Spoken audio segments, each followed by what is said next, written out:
Society के पीछे झाड़ियों में जब पुलिस को 21 महीने के मासूम की लाश मिली तो पूरे जयपुर में सनसनी फैल गई। अब ये साफ हो चुका था कि किडनैपिंग नहीं थी बल्कि डबल मर्डर था। एक माँ और उसका मासूम बेटा दोनों को बेरहमी से मार दिया गया था। लेकिन सबसे बड़ा सवाल बाकी था, आखिर कातिल कौन? पुलिस ने जांच तेज कर दी, तभी उन्हें एक बड़ा सुराग मिला। सोसाइटी में ज्यादा सीसीटीवी नहीं थे, लेकिन एक पड़ोसी के पर्सनल कैमरे में एक आदमी कैद हुआ।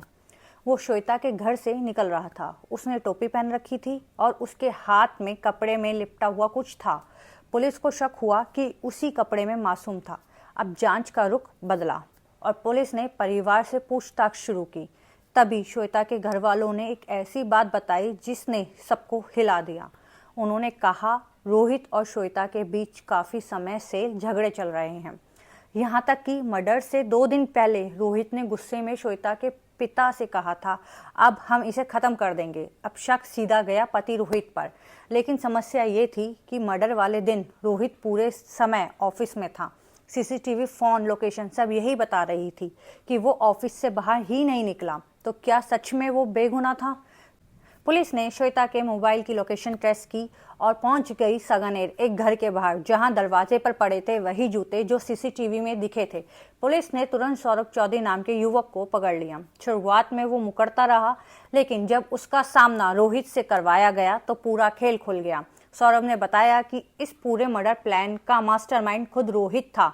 रोहित ने अपनी पत्नी से छुटकारा चाहता था क्योंकि वो दूसरी शादी करना चाहता था। और सबसे डरावनी बात, उसने महीनों पहले पूरा प्लान तैयार किया था।